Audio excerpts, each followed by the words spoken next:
Namaste, everybody. Namaste. Thank you very much. And thank you all for being here in London on your Sunday evening to be here for Vichar Manthan. So it's a pleasure for us to host you. And I do hope you have a very riveting conversation that you're going to take part in listening in. And when I say take part, there is a question sheet on your chair. So if you think of questions for the chair or for the panel, please do write them down. We'll be collecting them towards the end, and hopefully our chair will be able to ask our panel for you. For those of you that have not heard of Vichar Manthan before, or this is your first time here, I'll take you through a very quick summary of what Vichar and Manthan even means. So, or does anyone want to help me? What does Vichar mean? Understand the word Vichar? I know there are some people here that definitely know. Thoughts or ideas. And the Manthan? Churning. The churning. So we are here as an organisation to churn ideas, to bring ideas together, to test them, to put them on a platform and earnestly discover whether these ideas are good ideas, bad ideas. Do they stand up to the test of time? Are they sustainable in nature? Do they help society as a whole? So we're here to do that. We're here to really bring about a conversation. And by no means are we offering any conclusions. This is for each and every one of us here to leave perhaps with more questions around the topic. And the topic of today, of course, I think is a pertinent one for us all. We live in a diverse society, multicultural Britain, you know, we hear that slogan a lot. So we'll be asking the panel today, and hopefully our chair will be able to ask our panel about multiculturalism and the thoughts therein. You may have seen a banner outside with the podcast logo, so Vichar Manthan is exploratory in many areas. We have book clubs, there are a team of volunteers working tirelessly towards the project. And like I said, there's a podcast, we're writing papers. So if you leave here today wanting to spend some more time with us, do let us know. We're always looking for volunteers. If we're able to give up some of your money to help us and become a well-wisher to fund programs like this, we'll be interested to talk to you further. Or just if you have questions and comments, Vichar Manthan is an open platform looking for dialogue with each and every one of you. Again, in an earnest manner. It's about having that earnest dialogue here together. So again, it's an open platform. We're looking forward to discussing all of these ideas with you. Please do visit the website and have a look at the various things that Vichar Manthan is doing. Notably, a conference called Sustainable Narratives, which we'll touch on a little later on today. As for the topic today, I'm going to hand over to the chair for the evening. So we have Ravi G. Lakhani, who works in private equity. He is currently studying his Masters in Finance at the London Business School, interested in micro and macroeconomics, and is currently the National Coordinator for Vichar Manthan. So I'll hand you over to Ravi, and I hope you do enjoy the evening. Namaste. Thank you very much, Sumitji. It's good to be back physically after I think a two and a half year hiatus where we've been online and interacting through screens. If you can't hear me at the back, I'll take Balviji as an indicator. So she'll put her hand up if she can't hear me, and the rest of you I'll assume can. But yeah, it's lovely to see so many familiar faces and also quite a lot of unfamiliar ones, which is always nice. VM has been busy over the past 2.5 years, and at the end we'll share sort of brief insight into what we've been up to while we've all been hibernating and self-isolating. Joining me for the discussion today, we've got two expert witnesses. On my right is Harry Markham. So Harry's currently studying history and Jewish studies at the University College of London. He's also a junior research fellow for the Institute, here I'm going to get this right, so Institute of Study for Global Anti-Semitism and Policy. So ISGAP is how he calls it. And he's also an advisory board member on something called Academics for Academic Freedom, which is a really interesting platform, and I urge you to look it up and the activities that they're doing. Harry's currently writing a book called The Delusion of Multiculturalism. So, Jews, Islamism, and the End of Tolerance. Sorry, go on. Jews, Islamism, and the End of Tolerance. So you get no points for guessing which side of multiculturalism he's going to be sat on today. On my left, we have Dr. Sajananda, trustee of the Earth Charitable Foundation. That's an endowment fund that's dedicated to funding and supporting research into ideas around sustainability. He has a PhD in political philosophy and has written papers around Hindu identity, democracy and liberty. The one on Hindu identity, I specifically urge you to check out and give it a read. He's also currently penning a book. So we've got two authors on our panel, which is a non-fiction historical biography. So do ask him about that at the end. So thank you both for joining us here today. Just a round of applause for our speakers.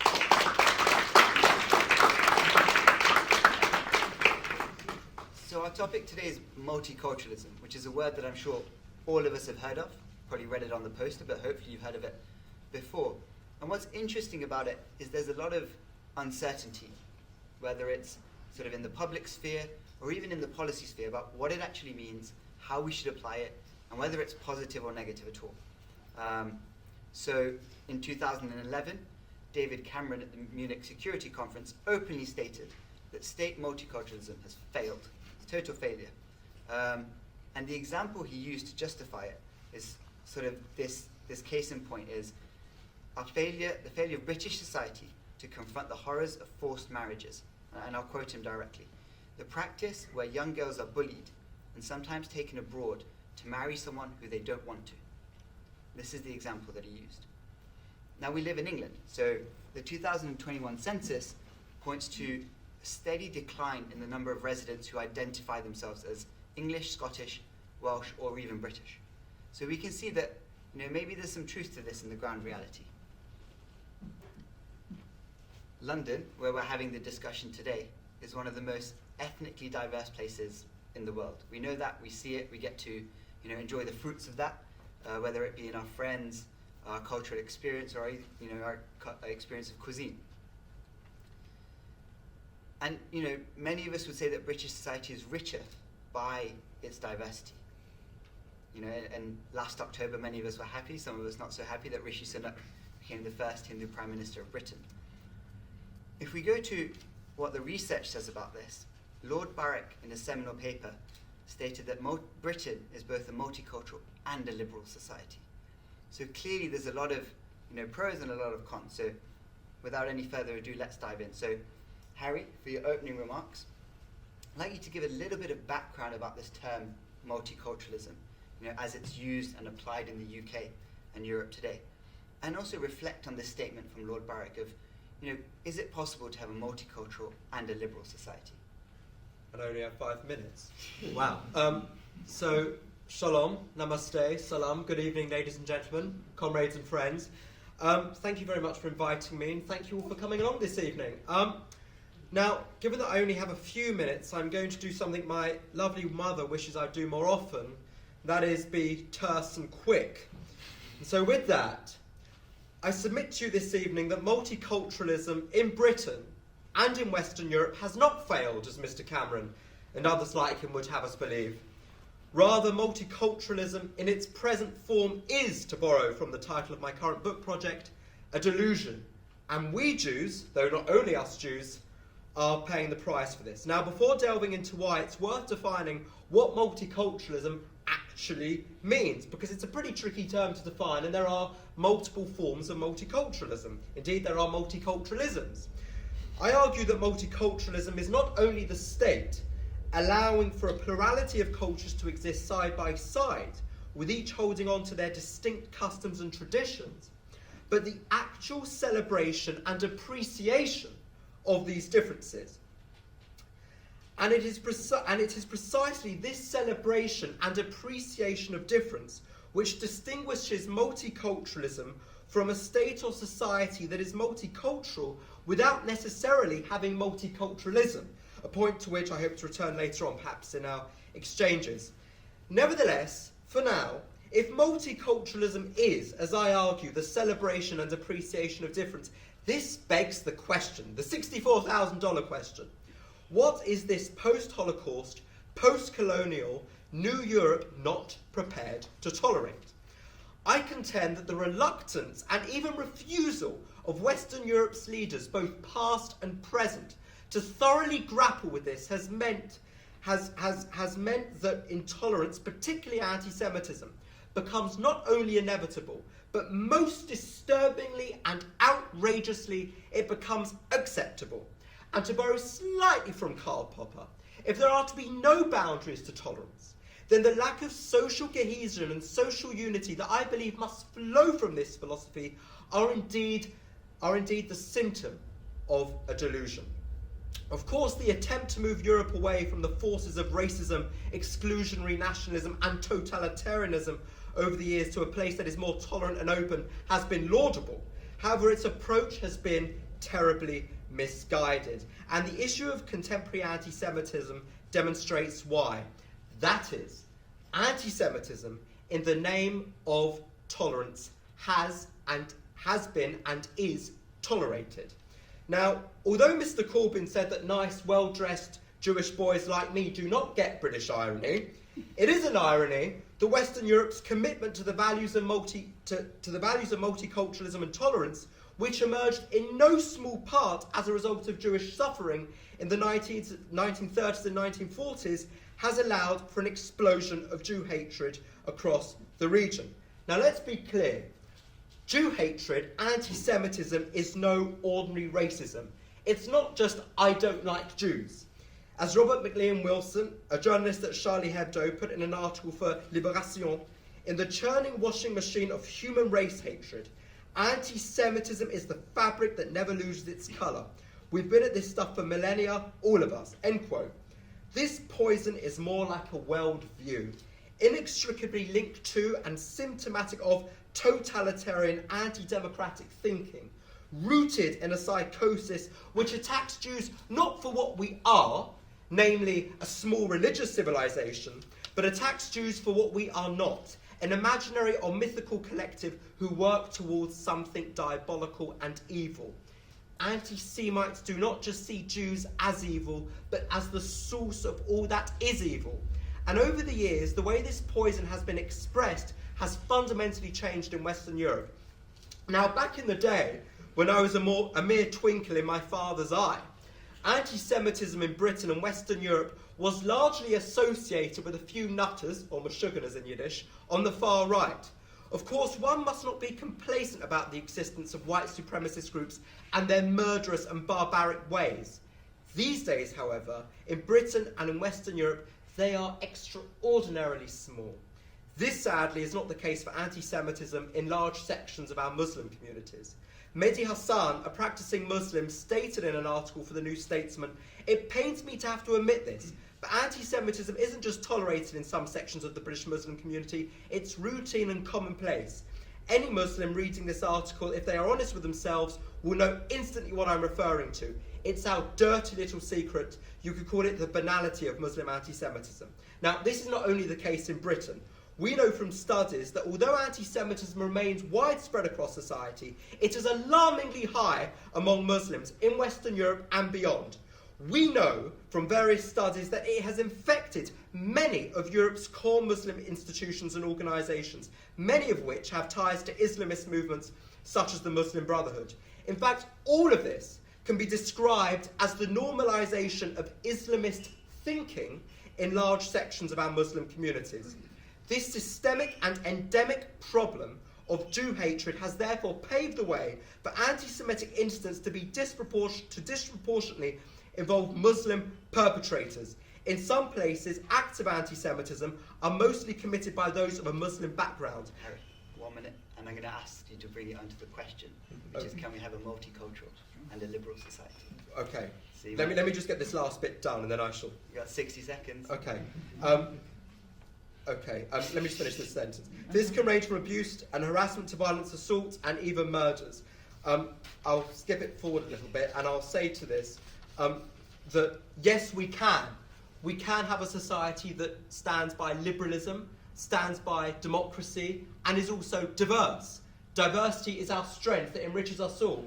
But we have to establish what we do tolerate and what we do not tolerate. And the failure of Western European leaders to grapple with this, in my estimation, has endangered Jews, and if they endanger Jews, we endanger everybody. Thank you very much. There's a few points we'll come back to. I'm going to bring Sachin in for your opening statements. I'm going to bring you back to actually really defining, the history of multiculturalism.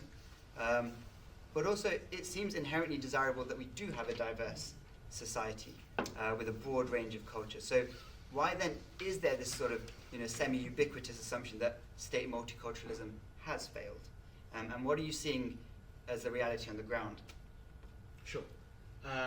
First and foremost, thank you for having me on this panel. It's certainly been a while since I've been on a Vichayamantan panel, and certainly 10 years ago, when Vichayamantan was at his early stage, there's no way we could have been in a venue like this, having a discussion like this. So certainly all the volunteers and all the well-wishers that have been supporting this movement over the last decade, really well done, and may you keep growing and be successful. This is a fantastic forum for these kind of open discussions. The best way to conceptualize multiculturalism was actually said to me by somebody called Shashi Tharoor. Many of you will be familiar with the name Shashi Tharoor. He's an Indian politician. He was an ex-UN diplomat. He is the chap that recently released a book a couple of years ago called The Inglorious Empire, about what the British Empire did in India. And he described, now, for those of you who don't know, Mr. Tharoor, who's a friend, so I say this, him being a friend, is the epitome of a multiculturalist. So if he was sitting here, he'd be shaking his head like this to everything Harry was saying. Now, the way he would have described multiculturalism, and he did in an interview that I had with him a couple of years ago, which I'm sure you can find on the internet, is that he described multiculturalism effectively. Imagine, he called it a thali, right? A plate, right? And he said this big plate is the state, right? And the law of the land. And within the state, there are lots and lots of compartments. And each culture is allowed to stay within its compartment. And in that compartment, it has the cultural freedom to do what it likes, believe what it likes, be what it likes. All under the sovereignty of the state and the law. Now, he felt that that was the best way of facilitating a diverse population, a diverse citizenry. And he was obviously talking about it from an Indian context, which is an incredibly diverse society, not just in scale, but also in its richness. And, and of course, let me put it out there right away, I inherently disagree with Shashi Tharoor in his analogy. So why? Why do I fundamentally disagree with this current multicultural model? All of multiculturalism, no matter which form you take, ultimately I find rests on two premises. And two premises which are never proven or empirically backed. Okay? The first premise is that at some level, everybody that's a multiculturalist believes that effectively all cultures, in some indefinable way, are equal. There's a sameness to them underneath it all. That's premise one. It's almost certainly always not defined. How are they equal? But it is a presumption. It's a premise upon which multiculturalism is built.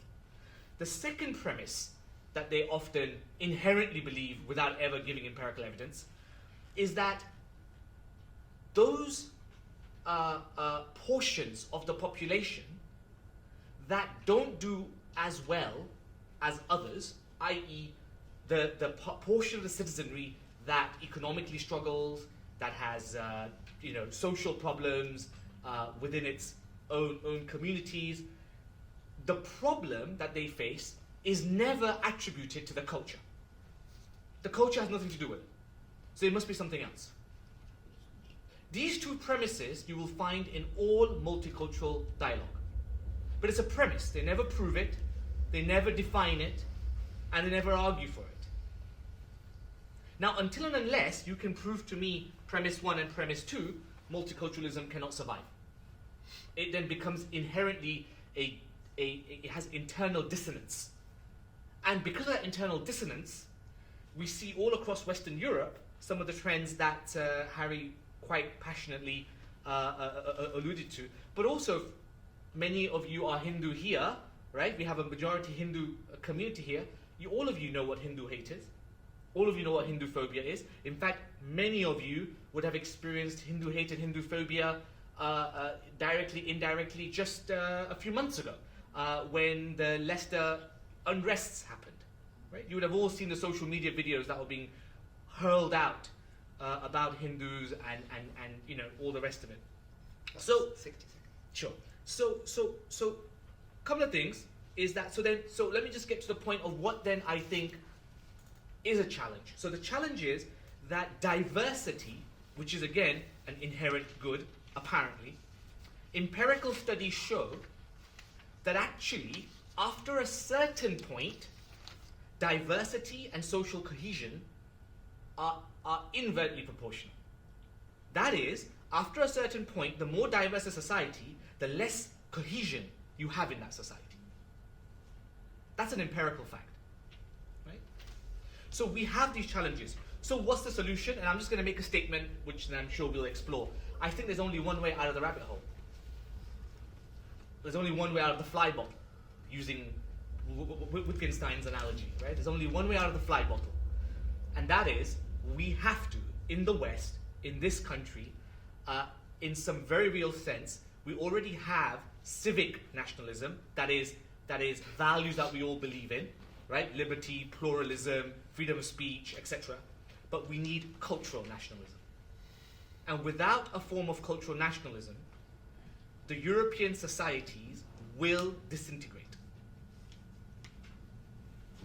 Thank you very much.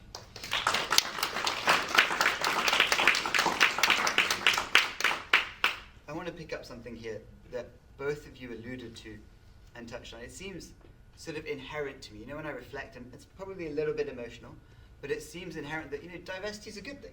Like, you know, I can have Chinese friends, Indian friends, Muslim friends, American friends. It's great. And I get to try all the food and experience all the culture.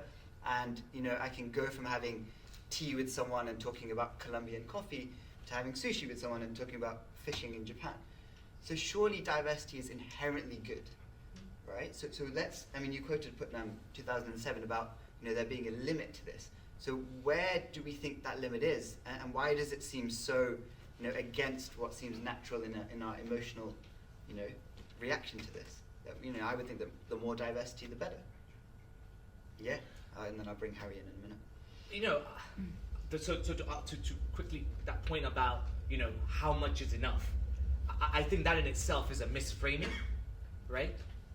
Societies are incredibly organic, they're fluid, they are constantly evolving, and the forces under which they evolve are vast, right? They're economic, they're social, they're driven by the environment, war, religion, and so on and so forth. So that is actually an unanswerable question, I find.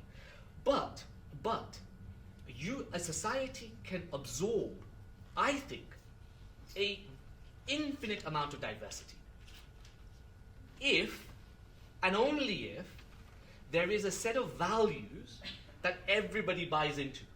There has to be some coherent set of values that all of us buy into, and, here's the cultural nationalism bit, you have to have a set of memories, a set of a historical sense of being that we all buy into. When you have these two things, you can then absorb that diversity and enjoy the richness you mentioned, Okay. right? So I want to enjoy the richness of having Japanese friends and Jewish friends and, you know, Cuban friends and all the rest of it. Of course. But for a society to be cohesive, all of us have to buy into certain values that are not compromisable, right? So for example, you know, let's just take a really one extreme case. Female genital mutilation is a value that we should all stay in this country. We will not accept. Under any circumstances, we will not accept that being practiced on our island. Lock, stock, and barrel, and every single citizen should have no problem in saying, yeah, I endorse that. Yet today, in modern Britain, one of the parties dare not touch that topic. I'll leave it with that. Okay. Harry, I'm going to ask you to reflect on this. I think what you've highlighted is a crisis in identity. I think after the war, the concept of Europe was to think beyond the nation state. Now, the question therefore becomes, what is the purpose of the nation state today? And how do you build... if you'll forgive me, I don't particularly like the term cultural nationalism. I prefer the term inclusive nationalism.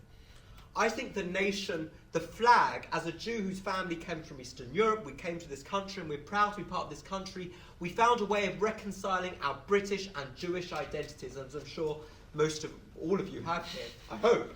And I think that we need to promote an identity. The issue I have with the value point is that it's wrong to conflate values and identity. I think there is a relationship there, but you can be culturally conservative. So you could be, you can be opposed to gay marriage, for example, and still be British, right? And I think it becomes, there has to be some values that we all agree upon, the rule of law, belief in our democratic institutions, and so on. But we should also be able to say, we are prepared to tolerate difference, but we want you to be a part of our society. Because our democratic institutions will not function unless we have something all in common. Now, this has been described as omniculturalism, which is I'm a proponent of. Omni, of all things, in my estimation, is much better than the multiculturalism model. Because with omniculturalism, you can reconcile a society which is multicultural with what we all share. And beyond our shared humanity, we have something called identity. And the challenge for us in Western Europe now is to figure out, who are we? Beyond our shallow values, who are we? What does it mean to be British today? What does it mean to be French? And the result of not grappling with that question, and this is what I find particularly terrifying, is that you see an alarming growth in far-right, populist right political discourse. And so long as social democrats, of which I am a part, do not grapple with this question, do not deal with problems of identity, we will see a resurgence in far-right and populist right activity across the region. And that's good for no one, nobody here, and not for our democratic institutions. So I would suggest, actually, yes, you're right. Nationalism, values, all important things, but we must ensure that they are grappled with in a responsible and social democratic manner in order to ensure that we can reconcile those things with the things that make us a better society, and that is our diversity. Diversity is our strength, but we also need to celebrate the things we all share. I'm just going to come back here because some proponents of multiculturalism, and I use that term very deliberately, would say that this idea of omniculturalism is something that they don't want. They see it as a melting pot, that these diverse cultures are kind of melting into the sort of dominant culture to become a sort of homogeneous society. And actually, so people like Kimlicka would argue that we should give them special provision and recognition in policy to allow these, let's call them minority cultures and ethnicities, to maintain their separateness, maintain their separate culture. And this is what they'd argue for.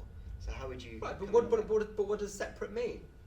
I mean, we all can maintain our distinct identities. I'm a nice Jewish boy. I like maintaining my distinct Jewish traditions, and yet, look at me. You don't get more posh than me, right? and I would say that maintaining distinct cultural traditions is a beautiful thing. Absolutely. People should not be asked. This is the mistake of the French. And I would argue in no small measure why we see a rise in Islamism and fanaticism in France. Laïcité has a lot to answer for. But we should be encouraging people to maintain the things which make them distinct and also encourage them to be a part of our people. Right, because this is interesting. We're getting to somewhere where perhaps both of you are agreeing that we should have some sort of British identity. But then the natural question comes is, what is this British identity? What does it mean to be British? What are British values or identities? We're not going to conflate the two. But just before that, let's stay a little bit on this topic of group differentiated rights. Can you reflect on the impact that this narrative has had in this space of multiculturalism of, this group should be allowed a different set of rights to this group? And I'll clarify my question, is that you're Sachin, but also to many people who are proponents of multiculturalism, Sachin is an Indian and a Hindu. So it's not your individual identity that's important, it's the fact that you're a Hindu. So I'll see you as a Hindu in the policy lens, in the rights lens, and I'll look at Harry as well. Yes, it's Harry, but it's also a Jew. We're the Hindus. Right, exactly. So we'll treat them as a group. What is the role of this in multiculturalism? Yeah. And by the way, the most successful and flourishing communities the Hindus are. All right. So, Don't show so, just can I make a case in point? Yeah, of course. So this is what I love about this platform, that we can have these open conversations. That in other platforms you'd get sort of thrown eggs at. If I said what I'm about to say next. We'll do it after. All right. So let's just take two communities for an example, okay? And it might hopefully, through that example, will answer your question. In the 1960s and 70s, right, the Pakistani community migrated onto this island in exactly a similar way, in a similar socio-economic condition to the Indian Hindu community that also migrated exactly the same time. Genetically, right, the Pakistanis and the Indians are identical. Right? Genetically, they're the same. Socio-economically, they were pretty much in the same boat when they came in, literally a boat. Right? So many of them literally came in a similar situation. Fast forward 40 years on, and let's be absolutely frank, and the empirical evidence speaks for itself, right? The Pakistani communities, which are predominantly Muslim, have been ghettoized, and I use that word consciously, right? They have one of the lowest education attainments, they have one of the highest crime rates, they have a huge problem with integration within the wider society, right? There are lots and lots of problems around everything from drugs, right the way through domestic violence, through religious intolerance, and so on and so forth, some of which Harry already alluded to. Look at their genetic cousins, right? Arguably, similar historical flows, similar socioeconomic conditions, and yet after 40 years, this group, almost everybody probably is degree educated. I'm assuming most of you have never even seen the walls of a prison, right? And in terms of your religious views, you're probably so chilled out about religion, you don't even have any particular strong views on that, right? Now, what's happened? Same country, same starting position. There is something inherent about the cultures within these two communities that has allowed one community to integrate and to have socio-economic flourishing, and the other community has not been able to integrate in the same way and has not socio-economically benefited or educated itself in the same way. Now, that same pattern, you don't just see in this island, by the way. France, Germany, Sweden. Those of you who travel, and I urge you to travel, you will see the exact same ghettoization that I mentioned about this island happening there. So there is something about cultural values that does allow for integration and doesn't allow for integration. And you cannot blame, and this is the multicultural dialogue, remember what the multicultural dialogue says, all cultures are inherently the same in value. So therefore, you can't blame the culture for these discrepancies, for these disparities. You have to blame the state. You have to blame the fact that, it must mean that the Pakistani community has somehow been prejudiced, is somehow being victimized. There must be some state institutional racism or something, Islamophobia. There must be something that has held these people back. But of course, it can never be the culture that's held them back. And the argument that I think I would like to propagate is that actually, I'm not discounting by any means that there wasn't racism or there may be Islamophobia. Fine, there may not be. But the biggest source of that disparity is the cultural problems. And my point is that if we're really genuine about plurality, liberty, liberalism, etc., then we have to face up to these cultural challenges, and we have to encourage those communities that have a culture which holds them back to actually reform some cultural elements. I'm going to ask you to briefly reflect here, very briefly. I'm looking at some numbers in front of me. So it's a survey done in 2011, and the question they asked people is, do you feel that you belong to Britain? And when I look at the numbers of comparing the Indian and Pakistani community, they both sit at 89%. 89% of the Indian community feels that they belong to Britain, and 89% of the Pakistani community feels that they belong to Britain. And the numbers are not too dissimilar when they're asked about religious identity. So maybe it's not British identity. So what specifically is it in these sort of cultures? Because it doesn't seem to be identification. It doesn't seem to be, at least in the survey. What is it more specifically, a little bit further on, that you see as the major differentiating factor? So, for example, one major difference you will find amongst the two cultures that I just mentioned is that those of you who have been raised within Hindu households and Indian communities, you would have been, there is no question mark. You are going to study, and you're going to sacrifice everything else for your studies. You are going to get to university, and you will bloody get a first-class degree, right? And so on and so forth. You get my point. Our cousins, who have lots of similarities, in their culture, that emphasis isn't there at all, right? And I want to say something that can come across very controversial, but I'll say it anyway. The position of women in the two cultures is incredibly different. Incredibly different. Now, having studied Islamic theology, right, I can tell you that theologically, the position of women is incredibly different. These values matter. So when you have totally different positions of women empowerment, in the Indian community, it is, correct me if I'm wrong, it is our mothers that are on our backs making sure we study and make sure we go and get our first-class degrees, not our fathers. Try being a Jew, mate. Right? Okay, so education. And treatment of women. I'm going to sure. move on. Well, you see my point. What's interesting is sort of last month we were having a conversation with Tony Sowell. And he works a lot, he's a charity called Generating Genius, he works a lot with the black community. And this is a major problem we identified, is attitudes towards education. And that's what he's working on in the black community, to kind of just switch it over a generation and say, no, we should all be getting degrees and highly educated.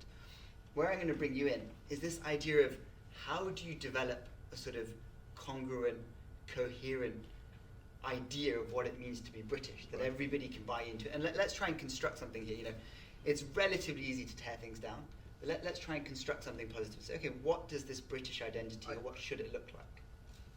Just before I get there, I would like to say that, and I would like to see some data about, if you have any data on the question of educational levels, because I would say, look, I am truly blessed to have a wonderful Pakistani doctor, and I have seen just how great they've been to me and how great and invaluable the Muslim contribution has been to Britain, and I would err on the side of caution with that. I think we have a problem, and there is a problem with Islamist thinking as I describe it in large sections of our Muslim communities. I mean, the data on this is clear, particularly when it comes to the issue of anti-Semitism.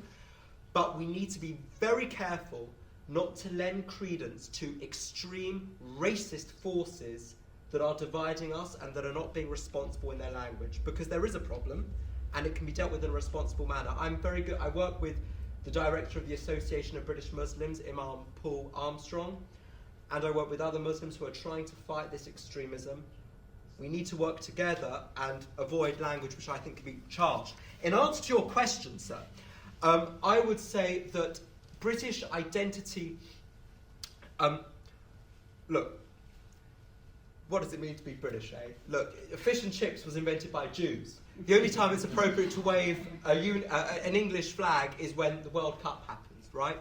I would say that British identity doesn't necessarily need to have something concrete. It's about your belief that you see a responsibility to your fellow citizen. The word citizenship here, I think, is important. This idea that we all have a responsibility. We live in an age of globalization, of social media, which I happen to love because I can post myself on there, and I think that's seriously undermined this notion of our responsibility to our fellow citizen. What's happened to the word communitarianism? And I don't mean it in the old, in the very kind of condescending French manner, which is to refer to groups who isolate themselves from society, which in the French understanding is that that's the very antithesis of fraternité, this idea of brotherhood. But what's happened to this idea that we have a social responsibility to our fellow citizen? And what I would say about citizenship, and why I think citizenship is far more appealing than any of the other isms out there. I write a lot about the banlieues of Paris and in Malmo, Sweden, and I'll give you the banlieues of Paris as a case in point. Again, the banlieues, the choice for young Muslims in the banlieues, the suburbs, immigrant heavy, very poor, very social disparities are enormous. The choice there for those people is often between drugs, prostitution, or Islamism, and sometimes all three, because there is an identity crisis in those places. Those places are fundamentally disconnected from the French Republic, because France has allowed in their own state places and people to not be a part of the state, because they don't have this idea that they are responsible to their fellow citizens. And I would say, therefore, when it comes to the idea of trying to construct an identity, it must be rooted in this idea of responsibility to first your fellow citizen in your community, regardless of what he, she, or indeed they believe or look like. So citizenship, I think, is the answer to your question. Yeah, thank you very much. So we're going to... Can I just I'm going to dovetail in on that? bring you in a Okay. moment. Yeah. So we've got about last couple of questions before I come to you, our audience. So we have two options. One is, if you don't want to put your hand up, you can write down your question, and somebody will come around and pick it up. Alternatively, put your hand up in 5 minutes, I'll come to you. So I'm going to bring you in on responsibility. Responsibility and the kind of idea of citizenship. So yes, agreed. And I just want to bring up two nuances on that, if I may. First is, you would have heard Rishi Sunak this week use the word dharma in one of his interviews recently. And many of you will be familiar with what he meant by that term, right? Yet most of the media will obviously not understand that term, and they'll just bypass it, obviously, because it's an alien language. But for those of you who know, you know it was a powerful statement he made, and it was alluding to this point. Right? That ultimately there has to be some sense of duty. There has to be some sense of integrity in every citizen to say, this land is my land. I belong here. Right? Regardless of my ethnicity or my religion, I belong to this land. Right? And not only do I belong to this land, I also know he belongs to this land. And he may be different to me. Right? But he also belongs to this land. And therefore he also has equal rights to this land. Right? Now, that fundamental statement that I think most people in this room will easily agree to would not be so easy to get a consensus on if you went into other circles. And that is the problem that we face. And we have to be able to stare at those problems head on and have the courage to call it out when it's right there in front of us. Right? The idea of dharma is one of those ideas that really can start bringing people together, right? The sense of duty, sense of ownership, sense of community, as you mentioned earlier. So I think that universal well-being, right? Those kind of values is what I think, if I'm honest with you, British identity, I think it needs to be reconstructed.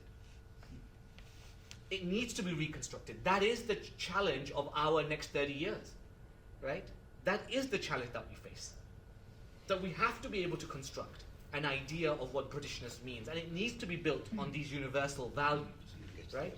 That the Prime Minister also was just alluding to. The one thing I will say, and this is the other newest point that you picked up on, which is,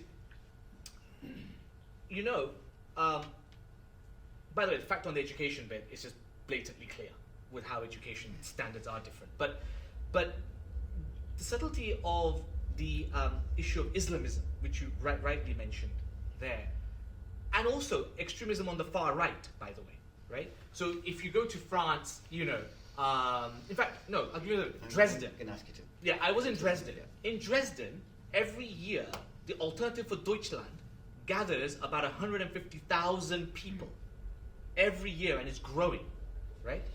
Now, that reaction that we're getting, which frightens the hell out of me, right, is coming out of the fact that the forces that should be talking about citizenship, duty, community, ownership, dharma, may I say it, right, are not doing it. And because our current leaders, and I just don't mean the state, by the way, I also mean civic leaders, Because one thing I want to bring out nuance on, we can't keep looking everything to the state, right? There's also responsibility at the grassroots that we, as British citizens, have sadly, on the whole, I would contest, have neglected. And we keep looking upwards, saying, well, the politicians should sort this out. The politicians should sort this out. But actually, I think the civic society owns the vast lion's share of that responsibility in having these dialogues, having these discussions, and having the courage to proactively work around it. Thank you. So I'm going to go to our audience. I mean, Sachin has just laid a huge responsibility at your feet and our feet as citizens, that we have this responsibility. So let's take some questions. If you want to put your hands up, or okay, so I'm going to start from the left. We've got a lady in the pink. Yeah, sorry, lady in pink. Yeah, just you can shout it out. You've both spoken a lot about identity, and I think that this is for people to be able to I guess have the privilege to kind of sit down and think about their identity, and think about what it means to be British, and think about what they want their British values to be. You have to have all your basic needs met, basically. I think that Harry, what you just said about the banlieue in France, that Muslims in banlieue in France are having an identity crisis, but you started off by saying there are huge social disparities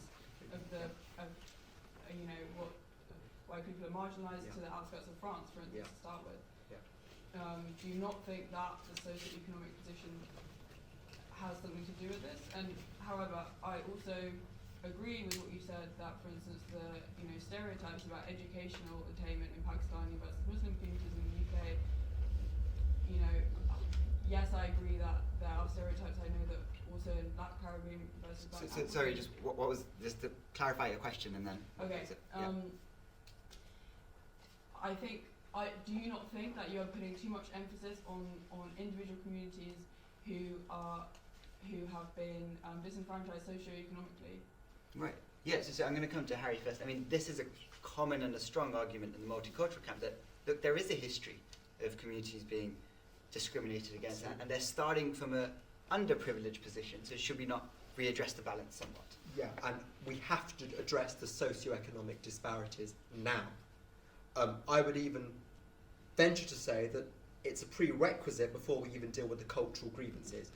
Nevertheless, as someone who is a bit obsessed with anti-Semitism, not that I'm an anti-Semite, if you look at the data on this issue, you can see that actually economic disparities, and I'll be happy to send, if those of you who want to see some of the studies on this afterwards, or you can just read chapter 2, the economic and educational attainments. That is, if you attended university, actually, you're not less likely to harbour an anti-Semitic view or be an anti-Semite. Actually, it's the opposite in some of the studies that I've seen. I believe it might be the Fondapol, the study of French anti-Semitism, which is arguably the most comprehensive study on this issue. Actually, if you go to university, it's indicative of a rather, I would say, not necessarily privileged, but certainly better than not going to university. Actually you're more likely to subscribe to conspiratorial anti-Semitic beliefs. So I would say that whilst the socio-economic disparities are of enormous concern, and you're right to address them, there is another issue here. And the fact is that we are not seeing, just in terms of the data and the evidence, enough to say that if we resolve these issues, we will see an end to anti-Semitism. I should also just say that plenty of other communities face socio-economic disparities, right? And yet we're not seeing data about Jew hatred, bigotry towards women, homophobia, as we're seeing in large sections of parts of our Muslim communities. And therefore, there is another issue here which needs to be addressed. I do accept what you say, but there's a complex apply to it too. Very briefly, and just on that specific of So just on using on policy that point, to address disparities. just on that point, I think the only point that I'm trying to stress is that, of course, there are socio-economic disparities. My argument, the very essence of my argument I'm making, is that a major cause of those socio-economic disparities are cultural, are actually cultural. Certain cultures hold back an entire group of human beings from flourishing, from realizing their potential. Now the multiculturalist, as I mentioned, premise number 2, right? Premise number 1 and premise number 2, that you cannot attribute culture, lock, stock and barrel, to any discussion of disparities. That is the multiculturalist starting position. That's the premise, which they cannot empirically prove at all, right? But there is plenty of empirical evidence, right, as Harry just rightly alluded to, there's plenty of empirical evidence to suggest, quite the contrary, that culture does matter, right? And if we're responsible citizens towards each other, then actually I do care for my fellow citizens flourishing, and therefore I care about culture. Yeah, so we're going to go with quick fire rounds on these just to get through many questions. I'm just going to come back on this because there is an argument that, look, British identity and the idea of Britain as a nation is intertwined with its history, which is heavily colonial. And therefore, you know, as an Indian who's come over, well, I was British technically from before I landed here, or my parents or my grandparents landed here. So, and these groups are discriminated against. And they do start, so isn't there still a space, I'm going to ask you to be brief, to correct some of this historic imbalance? You know, when somebody lands, to give them maybe, you know, preferred access to universities or education, and is there space for this here? Ask. Yeah, very No, briefly. no, and no is my answer, frankly, right? Look, you know, we should be equal under the law, right? And indeed, there are social disparities, and I'm sure I'll be very unpopular amongst a big section of the population when I say no, no, and no like that. But there is, again, it's because we're kind of, I believe, we are missing the elephant in the room, right? We're again looking to the state for all of our salvation, right? Rather than looking at our duties towards each other as citizens of this country. A lot of the problems we talk about can be solved by us as in the citizenry, civic society. We don't need the state. It's interesting. I think we'll maybe come back to it. I'm going to go to the middle and then I'm going to come to the front. So yeah. Harry was saying about citizenship and responsibility towards other citizens, and that should be a starting point. Sorry. My question to my question to you is that you're assuming that we're all reading the same book. So you know, you also just in your last statement you said about educated people, and that was proven by the majority of people who joined jihadist movements in Afghanistan were educated Muslims. Right. They were not coming from poor social backgrounds. Yeah. So you're assuming by saying that we're reading the same book when we're not. And what happens if the law says one thing and your book says something else? The book that you're reading says that your responsibility is to your religion first and not to the country. What do you do then? Okay. I'm going to ask you to keep all answers brief. I know it's a challenge, but go for it. We must amplify the voices which resist those totalitarian interpretations. How do you rewrite their books? How do you rewrite their books? No. Let's be absolutely clear that we lend credence to Islamists the moment we say that their interpretation is the only legitimate interpretation of the Quran and other Islamic scriptures. It is a plausible interpretation of Islamic scriptures. It is not the only interpretation of Islamic scriptures. Frankly, we in the West have been pusillanimous because we have abandoned those dissenting voices, particularly women, I should say, that are amplifying, that are trying to challenge these totalitarian and fanatical beliefs. We have people that are pushing these extreme beliefs. I've alluded to the organisations and some of the institutionalised and endemic systemic problems we've seen. But there are plenty of those who are challenging those extreme voices. We do have a problem, but we address that problem by working with those who are challenging the extreme interpretations. And on the point of education, now, one of the things I didn't say in my last remark about education levels is that education has legitimised this narrative that the West is born in original sin and is riddled with sin and guilt. We live under what the French philosopher Pascal Bruckner describes as the tyranny of guilt. It's now dominated our intellectual circles.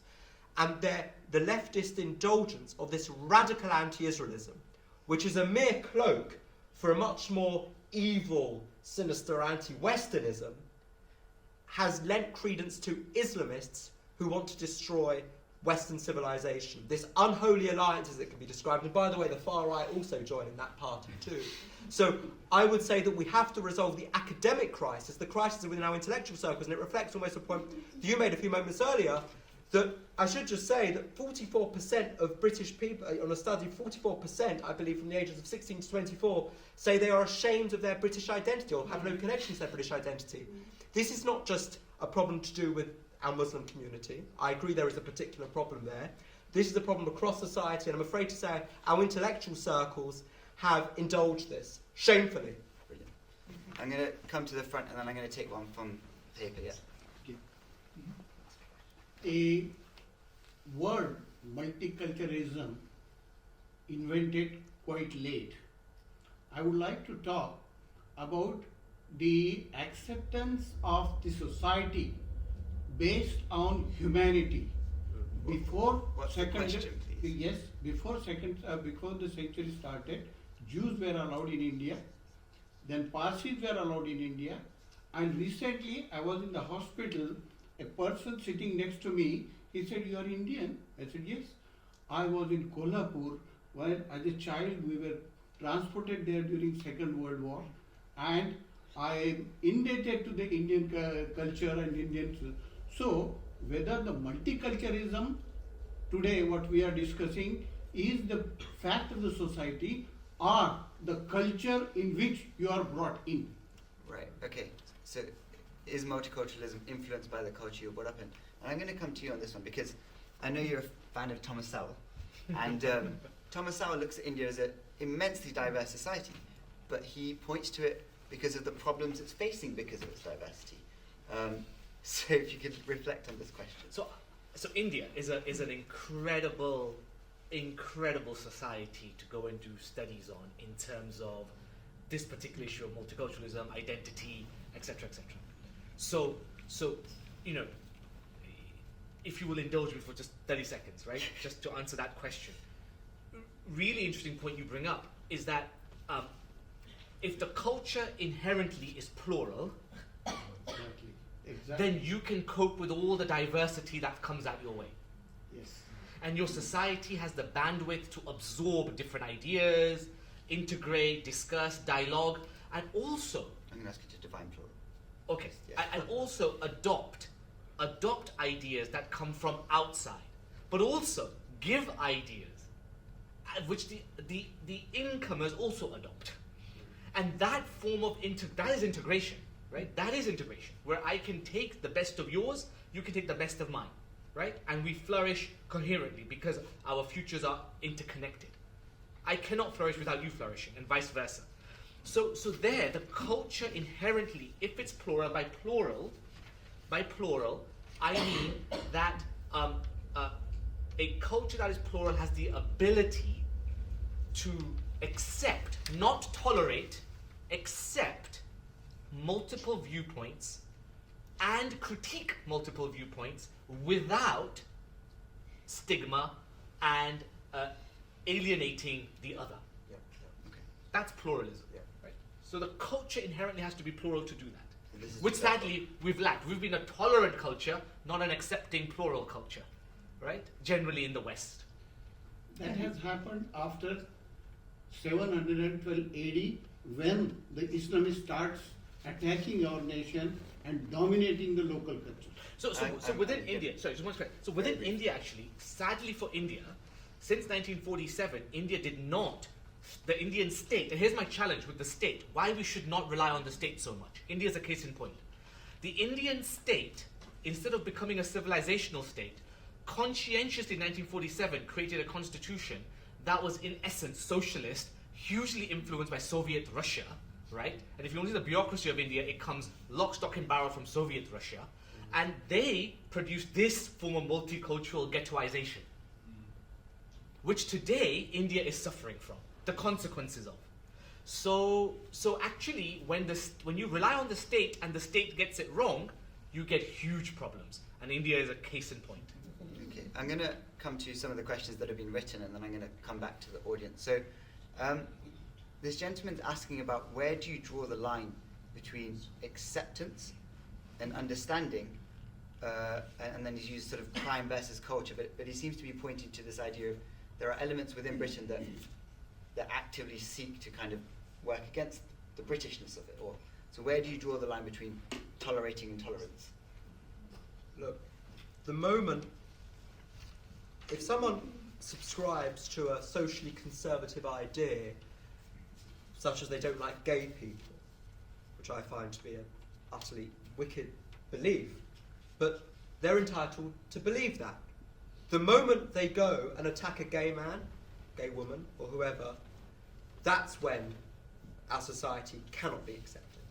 And the reality is, when it comes to the issue of anti-Semitism, our society has permitted for far too long a culture of radical, obsessive, anti-Jewish feeling. And I would love to hear more about the Hindu experience. It's not my lane, so I'm reluctant to engage in any kind of conversation about it, but I'm sure there are some striking similarities too. But we have to be able to say that if you are threatening the dignity and the humanity of another group, it's not on.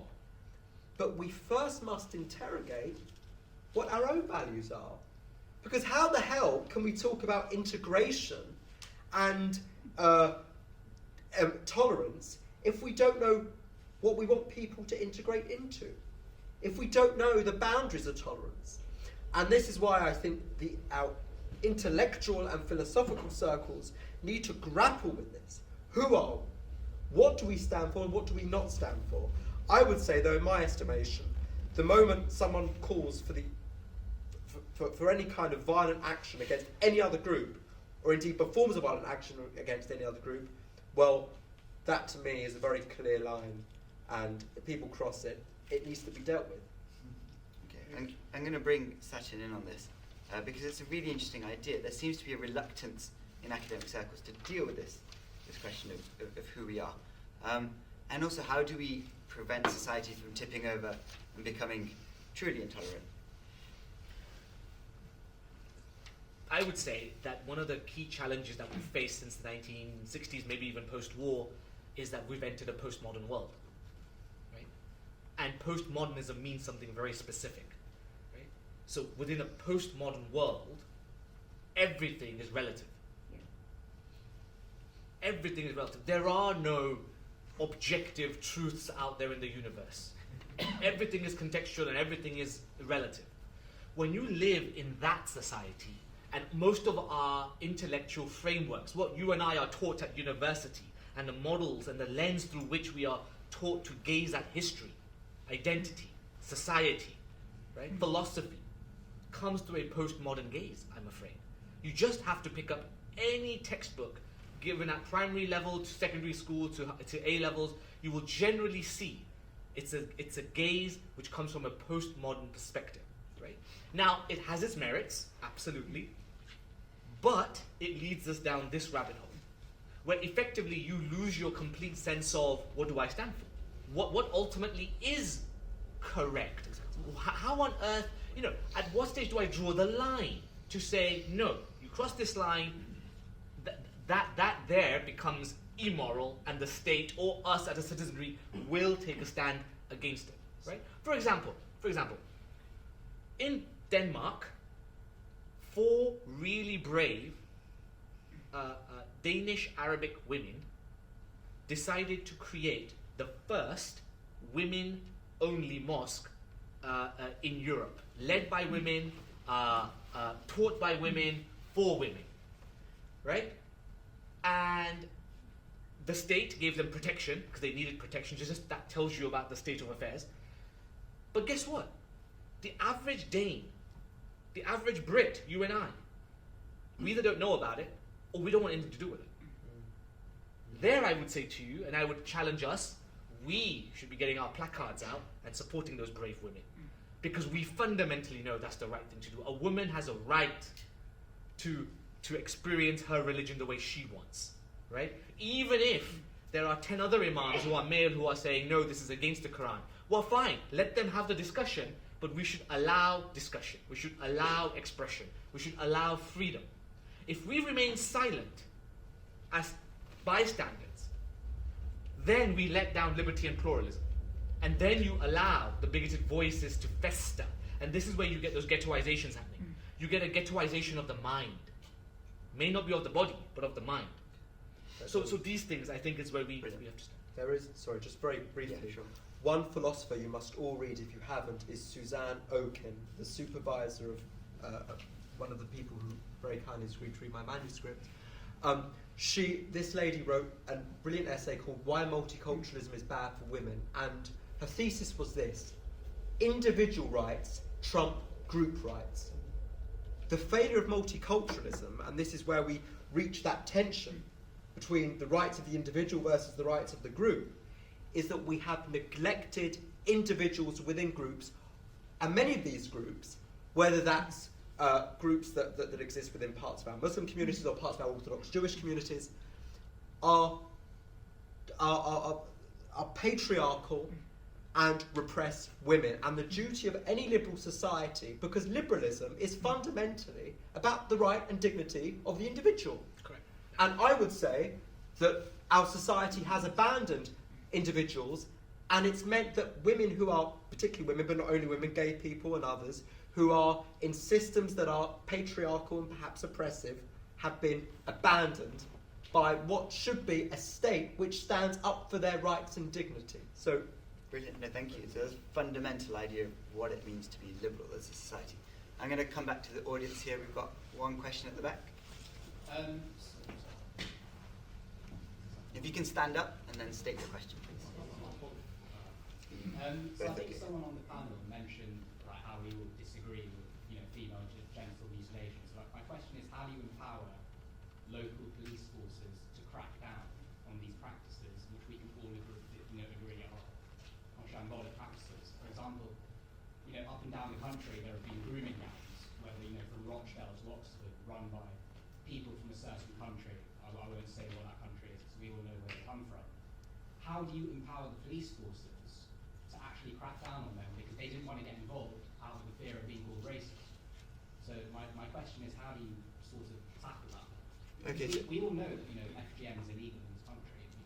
Can't groom children. But if the police forces don't feel empowered to tackle them, how are you going to tackle them?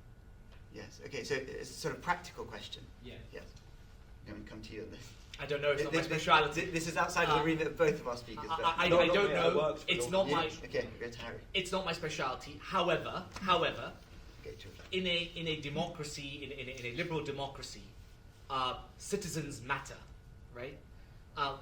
One of the challenges we face as a society is we've become far too passive, and we rely completely on the state for everything.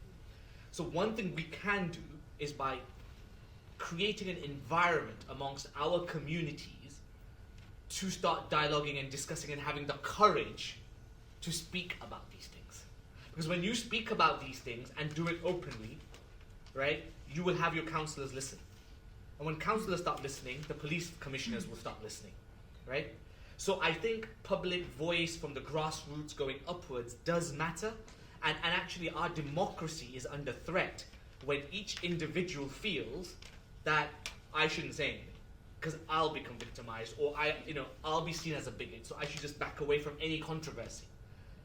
A citizen should not fear controversy, but should confront controversy, right? So I think, but to answer your question, I'm not the expert, I don't know. well, I very briefly had some involvement with the Ayan Hirsi Ali Foundation, which, amongst other things, addresses the issue of FGM. And I would say, from my time there, and also through my research for this book, the first thing we must do to resolve any of these issues is call a spade a spade. I mean, one of the things that I find particularly frustrating, just to give you, just by way of example, if you look at the issue of anti-Semitism, one of the German government agencies which is responsible for the recording of anti-Semitism attributed around 79%, this is a few years ago, attributed 79% of all anti-Semitic incidents to the far right, which flies in the face of all evidence, because actually we have data, so actually many of those acts weren't committed by people of the far right. We know that many of those acts were perpetrated by Muslim men, right? And I would say that we have to have a clear understanding of where this is coming from, whether it's FGM, whether it's anti-Semitism, whatever it is, or indeed the grooming gangs, we have to call a spade a spade. And actually, if we don't call a spade, who will call a spade a spade? Ah, yes, Tommy Robinson. You get a group of far-right louts who parade and assault innocent people because of the failure of the democratic system to confront these very legitimate grievances. And if you don't want to see a rise in far-right activity, deal with it in a responsible and social democratic manner. But in order to deal with it, you must first know what's going on, where it's coming from, and that's why our government should be funding those who are doing research into this, not abandoning those individuals. Brilliant. Thank you. So we've got time for maybe 2 more questions. Yes. When we talk about all of these topics, we're talking about today, right? What do we do now? But we haven't spoken about education, which is a key part of growing up for everybody here. How can education be changed if it is to be changed? Okay, I'm going to go with Harry on this one. Oh gosh, education. Right. I would say education needs to embrace something beautiful, and it's called individuality. It's called critical thinking. It's about dropping these absurd notions that by virtue of your skin colour you are immune from being racist and bigoted. What my spiritual intellectual father, Manfred Gerstapel, described as humanitarian racism. That is the belief that by virtue of being black or non-white you can't be racist. Well, what a bloody racist notion that is. Because you're not white, you can't say anything bad and white society must protect you. No. I believe that the role of education should be to teach young people to say, look, everyone has the capacity and indeed the faculty to express bigotry, right? And the only way young people are going to grasp that, and the problem is they go into the university system not aware of how to think critically, and they're, as someone who, I want the left to drop this because I want the left to stand up for the working class, not the woking class, as it were. And I want but the radical leftist narrative, which fuels these absurd narratives, that needs to be challenged. And it doesn't mean that everything those leftists say is false, because part of our responsibility, or at least those who agree with me here, better be all of you, it needs to be to say, well, look, actually, there might be some truth in that. There is a problem with societal racism, that is true. There is a problem with discrimination, and that discrimination can assume a racial form, that is true. So it is to recognise the kernels of truth in all orthodoxies and to encourage young people to do something really sexy and challenge their own orthodoxies. Who has the courage to do that, though? That's the question. I'm going to bring you on this, but also, this idea that when David Cameron said we should all learn English, there was an outcry. And how does this fit into this in our education system? Yeah, it's interesting, isn't it? I'm very comfortable, very clear about it. Everybody should learn English. That opportunity should be given. That opportunity should be given to everybody to learn English. And, of course, people have different capabilities, and but whether it's socioeconomically, whether it's whatever, education matters. So education is a great leveler. It gives us the tools to level up, I should say. But ultimately, it goes back down to the individual. If I have the work ethic, if I take advantage of those situations, if I mix and integrate with the right people, I will get ahead in life, right? So I think the education matters, and I think education is one of the key pillars upon which we can begin to agree on what is our absolute common grounds that we're all going to stand on, regardless of our age, sex, ethnicity, color, religion. There'll be some values which we will all stand on, but guess what? That would mean that we're not in a postmodern world anymore. But while we're in a postmodern world, that won't exist. And sadly, our entire education edifice is built, again, through the same gaze of the intellectuals. And we are stuck in this myopic world at the moment, I'm afraid. And so everything we are stuck with comes back down to this issue. And so we have to break the way in which we interpret the world and start seeing the world. Because we're all seeing the world. We all know the problems are right in front of us, but we're failing to articulate it. We're failing to find the spaces where we can have these dialogues, right?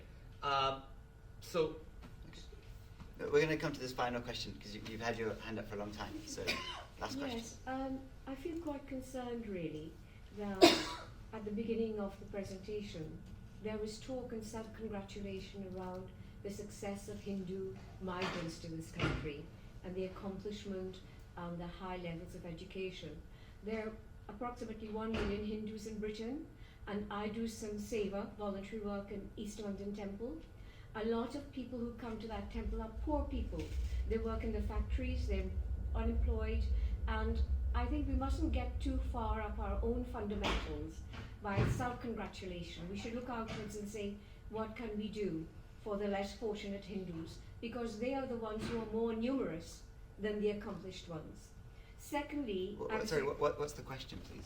No, I just said I wanted to just Okay. clarify Yeah, if you certain can things. come to a question, yeah. Secondly, what we're missing here, it's the ideology, it's the ideology, it's the ideology. There's a particular ideology which cannot be changed, cannot be altered, cannot be adjusted, which teaches certain things to children from the age of 3 and 4 every day up to the age of 18. That is called brainwashing. And it's very difficult to break that brainwashing and mindset unless the actual ideology and philosophy is addressed. And this cannot be addressed because one is called Islamophobia. I'm going to ask you to come to a question, yeah. Yes, Well, so that's it. Okay, yeah. If you could just very briefly reflect. no, I mean, Yeah. sure, yeah, absolutely. But the assertion that I made at the beginning of my presentation was just to give the compare and contrast of how culture shapes the success of individual human beings, right? Culture imagine a culture is basically a composition of memes, ideas, right? And when I submerge my mind into that pool, that soup of ideas, and I absorb them into my consciousness, I have the opportunity, it gives me the empowerment to go and do X type of behavior. If I put the same mind in a different soup with a different set of memes, I absorb a different set of ideas, which allows me and which will propel me to act in a Y direction. X and Y will have different results. One will be better than the other. That is my point. Culture matters, right? And that's all my thrust was on. Thank you. Unfortunately, that's all the questions we've got time for. So we're going to come to closing statements, and I'm going to give you both the same question, or the same 2 questions. One is it all doom and gloom? Is there hope for the future? And how do we move forward as British society and as, let's call it, European society? The former Prime Minister of Israel, Golda Meir, once remarked, us Jews don't have the luxury of being pessimistic.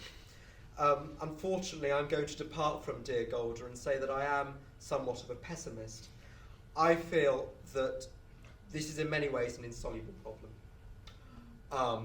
I think it's so endemic, so deep-rooted, so systemic, that it's a mighty task to challenge this. And remember this, David Baddiel said Jews don't count.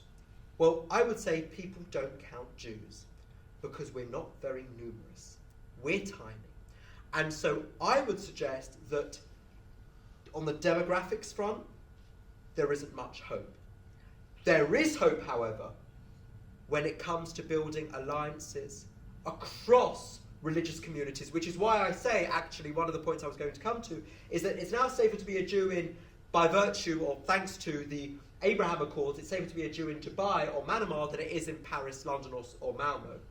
And I would say we need an Abraham Accords here in Western Europe, whereby all faith groups work together, Muslims, Jews, Hindus come together to root out extremist, totalitarian thinking, because ultimately it threatens us all. That is my one hope. Alliance building with all sorts. We're the Hindus, remember, right? And I feel like we can build alliances with all different communities and work also resist extremists in our own midst who are working for division, because ultimately the more we add fuel to the fire. And I agree with you, there are ideological problems, there are problems with culture, I agree with all of that. But let's work with the voices who represent an unheard many, because they are our only chance of ensuring that our liberal democratic societies can survive. And if our liberal democratic societies survive, we have a very good future for our shared humanity. Brilliant. Thank you very much, Harry.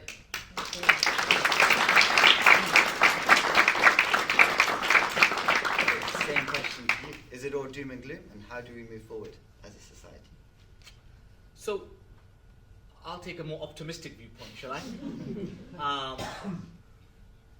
The Hindus are numerous, right? There'll be 1.34, well, what about a billion very soon of Hindus if you add it all together, right? So there's lots of us. No worries there.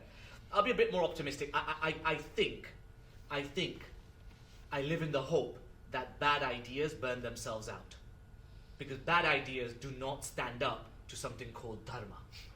And dharma, basically, if you wanted to know what it literally is, it is that which sustains.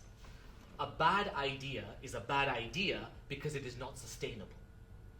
And sooner or later, its insustainability will show up. And I think it is showing up everywhere. And I think everybody, even the most hard-headed multiculturalist, is beginning to scratch their head going, have you screwed this up? Right? So I believe that sometimes bad ideas, not sometimes, sorry, always, bad ideas will burn themselves out, they will show themselves up. And I think postmodernism, this group think, this group identities that we're all forced to belong to, I think all of these things are going to burn themselves out over the coming decades. However, where our responsibility lies is in building an alternative story, a better story. Do we have a better vision than the postmodernist vision? Do we have a better vision than the groupthink vision, right? I believe we do, right? And I think those, so for me, the classical values, right? The classical values, a word that we don't use anymore in the West, virtues. Right? Virtues matter. Education, to your point, sir, should be about cultivating virtue in the citizen. What within the Hindu world we have called dharmic values within the citizen. The sense of duty, sense of ownership, sense of capability and responsibility. Right? So I think it is as much about the state, absolutely, and legislators. But if you look at history, the trends of history, you will find that the legislators, unless you are very lucky and you find a dynamic, incredible, charismatic leader who is brave enough to make big changes, you will generally find legislators don't have the bottle to make big changes. They follow the pulse of the mob, right? You and I are the mob. So you and I, we can set the trends which the legislators 10 years down the line will legislate for. But we set the trend. So the power is with us. Thank you very much. That's it.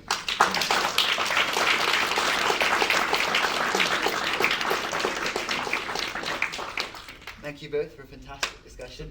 I think we found it extremely interesting. We went into sort of nooks and crannies of multiculturalism that I didn't expect to. But we've opened many questions, and hopefully we continue to explore them, and we continue to refine the term Hindus. Still not sold on it. Thank you very much to our audience. You've been a fantastic audience with great questions, and thank you for turning out. So that's all we've got time for on this discussion today.